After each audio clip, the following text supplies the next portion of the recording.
1980ల peoples war party పుట్టింది. రాను రాను అది మావోయిస్ట్ పార్టీ అయ్యింది. అప్పటి సంధి ఇప్పటి వరకు నక్సలైట్లు వాళ్ళ పతారా చూపెట్టుకుంటూ వచ్చిర్రు. అటు ఇటుగా ఓ 17 రాష్ట్రాలకు పాకింది కూడా అన్నల పార్టీ పతారా. ఎన్కౌంటర్లు, సరెండర్లు, కోవర్ట్ ఆపరేషన్లు ఇసొంటి ఏం లెక్క పెట్టకుండా ఇన్నేండ్లు అన్నల పార్టీని నడిపించుకుంటూ వచ్చిర్రు. ఇక సాలు అన్నట్టు సెంటర్ సర్కార్ వాళ్ళు అన్నల పార్టీకి డెడ్ లైన్ పెడితే ఆ గడువు దగ్గర పడ్డదిగా.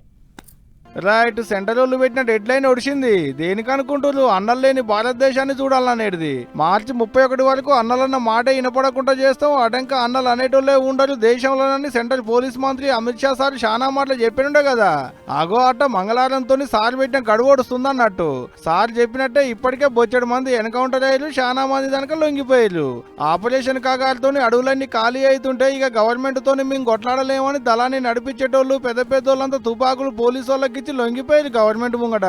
అట్టిగా సెంట్రల్ వాళ్ళు ఇచ్చిన టైం అయిపోయింది, అటంకా మళ్ళెట్టుంటుందో అనుకున్నట్టు కావచ్చు. ఇవాళ ఆంధ్ర గవర్నమెంట్ ముంగట ఇంకో 9 మంది తుపాకులు ఇడిచిపెట్టి లొంగిపోయారు.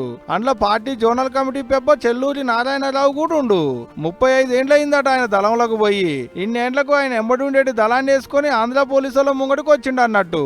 నారాయణరావు నెత్తి మీద 25 లక్షల రివార్డు ఉంటే అది ఆయనకే ఇచ్చిరు కూడా.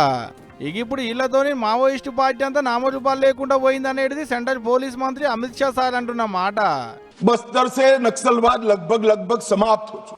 नक्सलवाद की जो लोग यहाँ पर वकीलात कर रहे थे उनको कि ये 70 से अब तक क्यों नहीं मिला, कि सत्य को झुठलाया जा रहा है।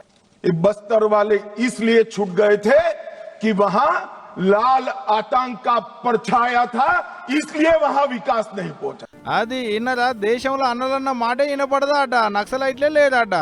అనుకున్న కార్యం ఓడిపించినాం, అన్నల పార్టీని నామరూపాలు లేకుండా చేసినాం అనుకొచ్చిండు అమిత్ షా సారు. ఇదిట్టుంటే సెంట్రల్ వాళ్ళు పెట్టిన డెడ్ లైన్ కు ఒక్కరోజే ఉంది కాబట్టి అన్నల జడ దోలాడుకుంటా ఛత్తీస్గఢ్ అడవులలో పోలీసు వాళ్ళు తిరుగుతుంటే తుపాకులు పట్టుకొని ఎదురుకొచ్చిరాట కొంతమంది అన్నలు. గట్టు వచ్చిన వాళ్ళను ఎన్కౌంటర్ చేయకుండా ఆకలితో ఉన్న వాళ్ళకు బువ్వ పెట్టి లొంగిపోయేటట్టు చేసిండట ఎస్ఐ రామేశ్వర్ సారు. మంచి ముచ్చటే. ఏదైతే కానీ సెంట్రల్ గవర్నమెంట్ వాళ్ళు అనుకున్నంత పని చేసిర్రు అబ్బా.